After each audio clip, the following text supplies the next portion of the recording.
হ্যাঁ,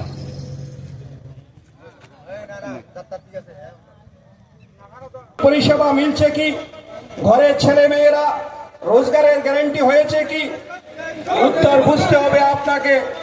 আমরা বলছি, আপনার মনের কথাই আমরা লিখছি, আপনি পরে দেখবেন।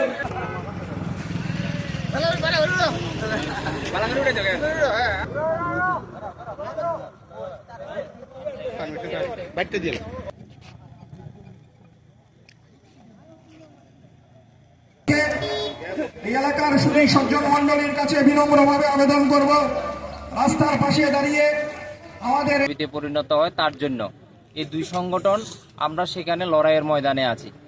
এর মধ্যে প্রথম যে দাবি, কর্মসংস্থানের দাবি, বিজেপি সরকার প্রতিষ্ঠিত হওয়ার পর বলার চেষ্টা হয়েছিল বৎসরে 50,000 করে রাজ্যে যুবকের কর্মসংস্থান হবে, শূন্যপদ পূরণ হবে, মিস করলে চাকরি হবে, নানানভাবে সেই প্রতিশ্রুতি তারা দিয়েছিল।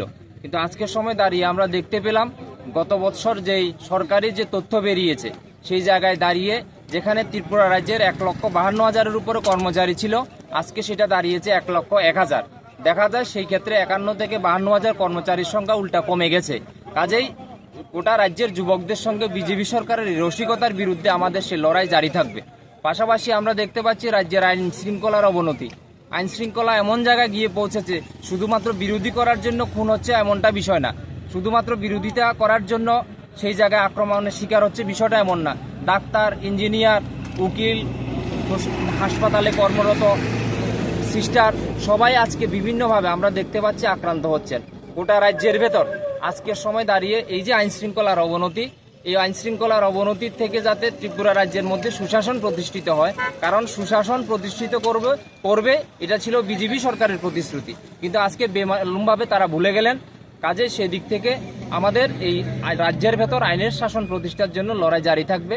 3 নম্বর, আমরা যে কথাটা বলার চাইছি, ত্রিপুরা রাজ্যকে নেশামুক্ত ত্রিপুরা করবে বলেছিল বিজেপি সরকার, কিন্তু আজকে আমরা দেখতে পাই শুধুমাত্র উত্তর পূর্বাঞ্চল না, গোটা ভারতবর্ষের ভেতর নেশার সাম্রাজ্য বিস্তারের ক্ষেত্রে এবং গোটা ভারতবর্ষের ভেতর ত্রিপুরা রাজ্য আজকের সময়ে নেশা সামগ্রী বিক্রির ক্ষেত্রে প্রথম দিকে স্থান করে নিয়েছে, যার কারণে আমরা দেখতে পাই এই নেশায় সেই আসক্ত হয়ে যুবকরা প্রকৃত সেই দাবি থেকে সরে গিয়ে আজকের সময় নানা ধরনের হিংসাত্মক কাজে তারা লিপ্ত হচ্ছেন এবং ত্রিপুরা রাজ্য আজকে গোটা দেশের ভেতর নেশার করিডোরে পরিণত হয়েছে। নেশা মুক্তির কথা বলে নেশার করিডোরে পরিণত করার জন্য ত্রিপুরা রাজ্য সরকারের এই ধরনের কাণ্ডকলাপের বিরুদ্ধে আমরা তীব্র নিন্দা জানাচ্ছি এবং সেই দিক থেকে যে কথাটা বলবো যে 2-4 জনও যারা পুলিশের জালে ধরা পড়ছেন তাদের রাজনৈতিক পরিচয় দেখলে পরে সেটা দেখা যায় কেউ বা মন্ডল স্তরের নেতার ভাই, কেউ বা মন্ডল সেক্রেটারি, কেউ বা রাজ্য স্তরের নেতার আত্মীয় বা তাদের দলীয় কর্মী একেবারে প্রথম সারিতে রয়েছেন, এই ধরনের হচ্ছে তাদের রাজনৈতিক পরিচয়। কাজে সেদিক থেকে